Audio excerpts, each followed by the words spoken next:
Good morning, everyone, and thank you for being here. 2 years ago, the acting Attorney General asked me to serve as special counsel, and he created the special counsel's office. The appointment order directed the office to investigate Russian interference in the 2016 presidential election. This included investigating any links or coordination between the Russian government and individuals associated with the Trump campaign. Now, I have not spoken publicly during our investigation. I'm speaking out today because our investigation is complete. The Attorney General has made the report on our investigation largely public. We are formally closing the special counsel's office, and as well, I'm resigning from the Department of Justice to return to private life. I'll make a few remarks about the results of our work. But beyond these few remarks, it is important that the office's written work speak for itself.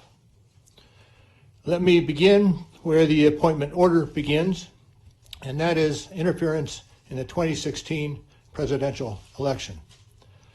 As alleged by the grand jury in an indictment, Russian intelligence officers who were part of the Russian military launched a concerted attack on our political system. The indictment alleges that they used sophisticated cyber techniques to hack into computers and networks used by the Clinton campaign. They stole private information and then released that information through fake online identities and through the organization WikiLeaks. The releases were designed and timed to interfere with our election and to damage a presidential candidate. And at the same time, as the grand jury alleged in a separate indictment, a private Russian entity engaged in a social media operation where Russian citizens posed as Americans in order to influence an election. These indictments contain allegations, and we are not commenting on the guilt or the innocence of any specific defendant. Every defendant is presumed innocent unless and until proven guilty. The indictments allege, and the other activities in our report describe, efforts to interfere in our political system. They needed to be investigated and understood, and that is among the reasons why the Department of Justice established our office. That is also a reason we investigated efforts to obstruct the investigation. The matters we investigated were of paramount importance. It was critical for us to obtain full and accurate information from every person we questioned. When a subject of an investigation obstructs that investigation or lies to investigators, it strikes at the core of the government's effort to find the truth and hold wrongdoers accountable. Let me say a word about the report. The report has two parts, addressing the two main issues we were asked to investigate. The first volume of the report details numerous efforts emanating from Russia to influence the election. This volume includes a discussion of the Trump campaign's response to this activity, as well as our conclusion that there was insufficient evidence to charge a broader conspiracy. And in the second volume, the report describes the results and analysis of our obstruction of justice investigation involving the president. The order appointing me special counsel authorized us to investigate actions that could obstruct the investigation. We conducted that investigation, and we kept the office of the acting Attorney General apprised of the progress of our work. And as set forth in the report, after that investigation, if we had had confidence that the president clearly did not commit a crime, we would have said so. We did not, however, make a determination as to whether the president did commit a crime. The introduction to the Volume 2 of our report explains that decision. It explains that under long-standing department policy, a president cannot be charged with a federal crime while he is in office. That is unconstitutional. Even if the charge is kept under seal and hidden from public view, that too is prohibited. The special counsel's office is part of the Department of Justice, and by regulation, it was bound by that department policy. Charging the president with a crime was therefore not an option we could consider. The department's written opinion explaining the policy makes several important points that further informed our handling of the obstruction investigation. Those points are summarized in our report, and I will describe two of them for you.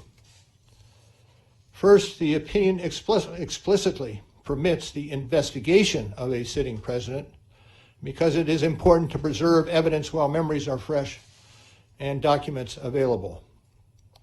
Among other things, that evidence could be used if there were co-conspirators who could be charged now.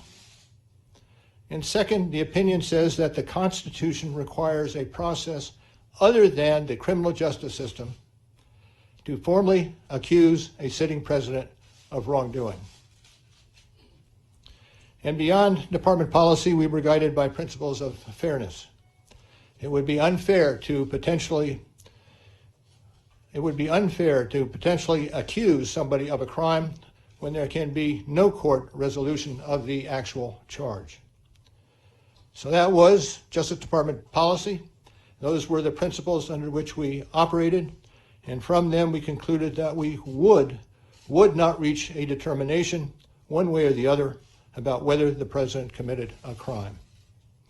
That is the office's final position, and we will not comment on any other conclusions or hypotheticals about the president.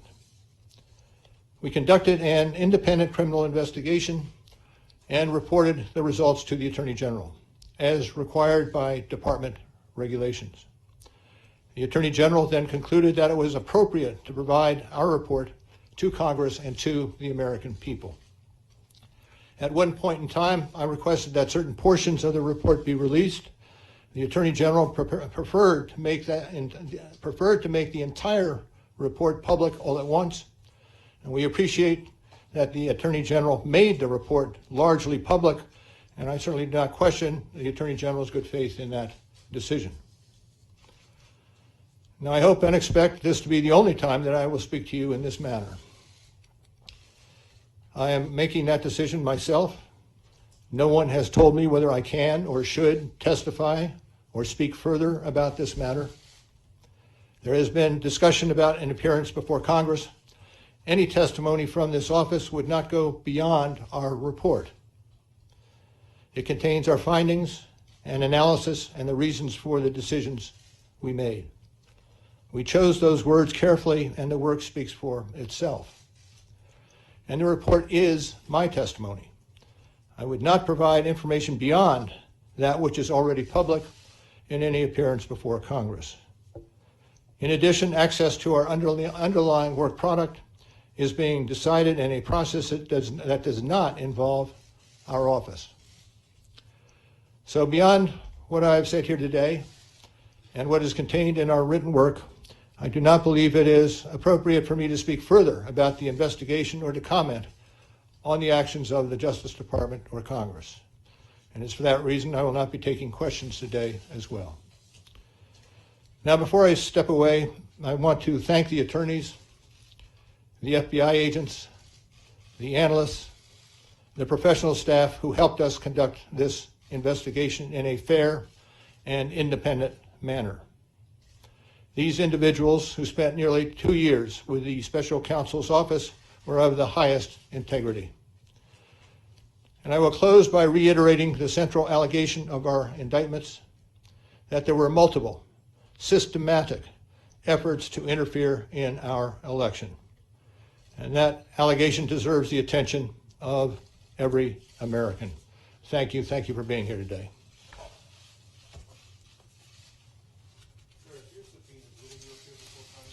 No questions.